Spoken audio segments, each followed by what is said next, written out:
cette nouvelle capsule d'Eurecastro. Donc on va continuer l'exploration des différents aspects astrologiques. Et là, donc on avait commencé les aspects mineurs avec le quinconce la dernière fois. Et là, on continue avec le semi-sextile. Alors, cet aspect est donc, comme j'ai dit, considéré comme un aspect mineur qui va séparer deux planètes avec un angle de 30 degrés.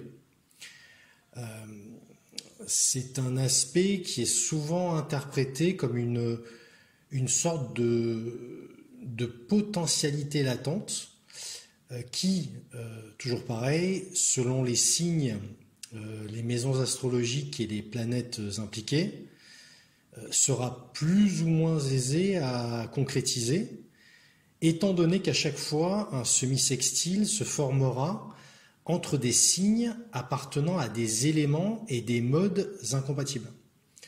Par exemple,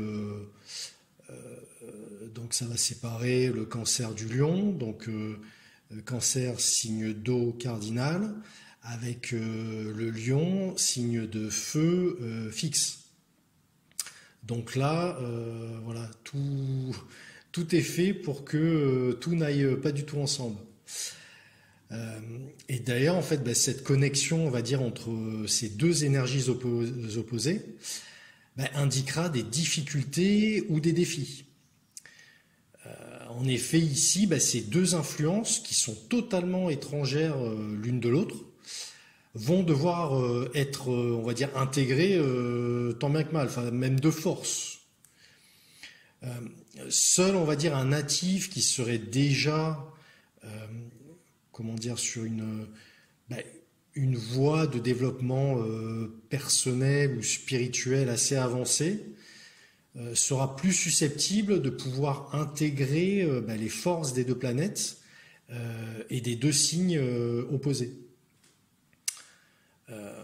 Pour eux, on va dire que les difficultés seront plutôt vues comme des opportunités, des sortes de tremplins pour aller encore plus loin. Une autre petite précision aussi, donc je voulais juste rappeler donc, que la séquence des signes du zodiaque n'a pas été faite totalement arbitrairement. Et en fait, elle contient en elle-même une logique profonde. C'est-à-dire que l'énergie inhérente à chaque signe du zodiaque est un prérequis pour accéder au suivant. C'est pour cette raison que deux planètes reliées par un semi-sextile peuvent travailler ensemble, tant bien que mal, de manière constructive même, on pourrait dire, mais elles conserveront toujours leur rôle bien distinct, clairement défini et totalement délimité. La planète du signe qui précède ouvre en quelque sorte la voie au suivant. Et cette compréhension peut aider à créer des opportunités à partir des difficultés associées au semi-sextile. Cet aspect, je pense, mais c'est vrai qu'il est peu utilisé dans les interprétations de thèmes de naissance. Et personnellement, je pense que son usage peut être assez utile, par contre, lors des synastries, c'est-à-dire la comparaison de thèmes de naissance entre deux individus. Un petit exemple pour vous donner quelque chose de peut-être un peu plus concret.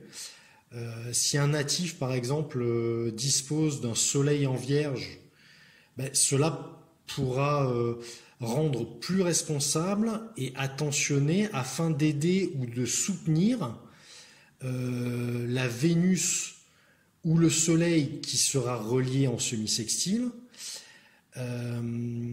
en balance donc, pour le ou la partenaire. Voilà ma petite vision des choses. J'espère que vous aurez peut-être appris quelques petits trucs avec cette explication du semi-sextile. Moi, qu'est-ce que je voulais? Oui, donc là, après cette vidéo, bah, je vais entamer les transits du Soleil sur notre Mercure natal. Voilà. Donc la Lune, le Soleil a été fait, la Lune a été faite, et donc maintenant on s'attaque à Mercure. Et autre chose que je voulais vous indiquer aussi, alors je ne sais pas si beaucoup seront toujours là à la fin de la vidéo, mais j'ai en fait ouvert sur une autre plateforme qui s'appelle Odyssée, ma chaîne Exastris Astrologie. Donc pour l'instant, bah, il y a exactement les mêmes vidéos. J'ai juste fait ça parce qu'en fait, je vois que YouTube en fait ne liste plus mes vidéos lorsqu'on tape par exemple juste astrologie. Avant, mes vidéos ressortaient en tapant astrologie dans la barre de recherche. Et maintenant, on voit plus du tout mes vidéos. Pour me trouver, il faut vraiment taper le nom de la chaîne complètement.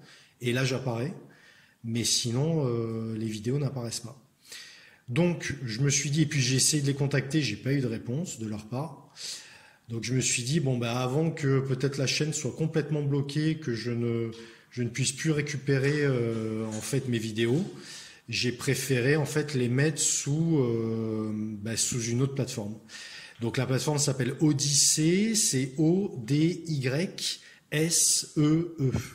Et donc, ma chaîne, toujours le même nom, Exastris Astrologie. Voilà, je vous remercie encore de votre écoute et je vous dis à très très vite. Merci encore, au revoir.